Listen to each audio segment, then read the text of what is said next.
Welcome back to the Thursday evening Cowboy Fashion Report. This evening I've got on another riveting pearl snap shirt. Notice the pearl snaps.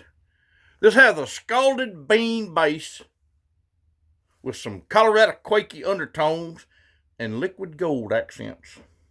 It's kind of a Royale shirt.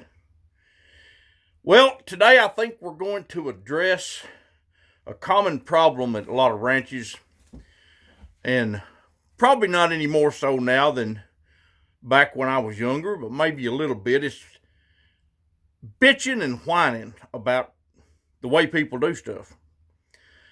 You know, stuff is done different all over the country in the cowboy, cowpunching, buckaroo, and vaquero and California horseman type work. It's done different everywhere, and it gets done, and gets done well by good hands. And a lot of people never leave their part of the country, and that's a good thing. And they learn how to do it, and they do it well.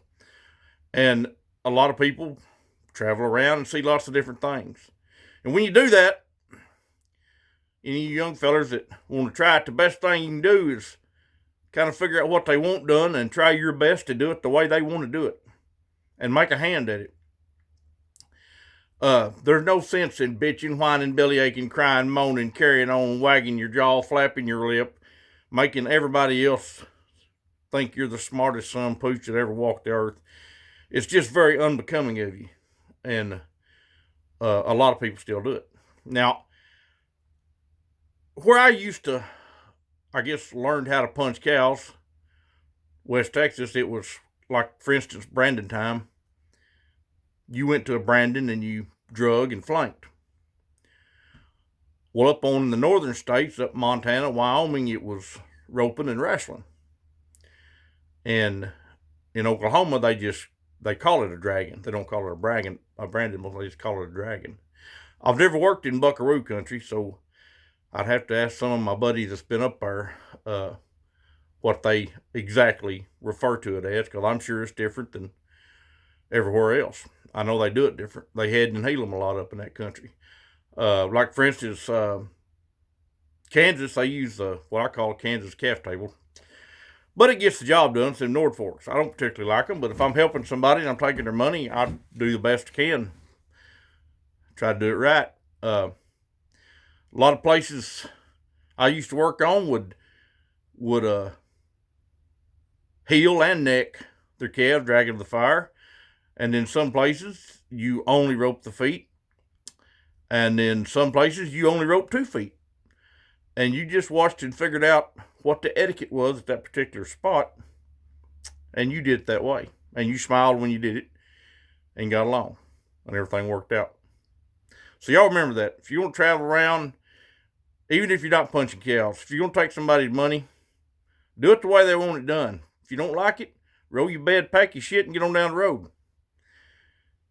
You'll be better off for living that way, I guarantee you. Well, hey, I'm going to address some of my prolific sponsors here. Y'all please bear with me on this. They're really getting behind me, and I'm trying to do a lot of stuff. So, Billy Cook Saddler right here in Salford, Ben Johnson Cowboy Museum out of Pawhuska, Oklahoma, which is putting on a big ranch rodeo in June. Y'all check that out. And I'll be there performing live. Mike's Custom Hatter out of Longview, Texas. Best beaver fur ever compressed. Morgan Stone out of Brandon, Mississippi. You need some landscaping done. My good buddy Brad Morgan can fix you up. He used to be a bulldog and son of a pooch too. He could slam them and jam them. Bucket Flamingo at Posca. They got everything you could ever think that you didn't know you needed. They might even, I heard this, they might even start carrying some Mongolian elephant feathers. They've done so much management on the herds over there in southern Mongolia that they're actually letting a few feathers come out on the open market. So we'll talk to Cody about that. Pennington Creek Outfitters over at Mill Creek. You can kill the biggest hog and the biggest whitetail bucks there is. Willie's Beer Store out of Turkey, Texas. The coldest beer, the most fluent whiskey that you can buy in that part of Texas. Go to Willie's Beer Store, Turkey. Tell him I sent you. Charlie's Place, the best bar in southern Oklahoma. They're one of my sponsors right here in Sulphur. and Spur J Ranch here in Sulphur, and of course my good buddy Scott Cobbert, who's been supporting me for a long time. Well, I will see y'all next week. Keep snapping.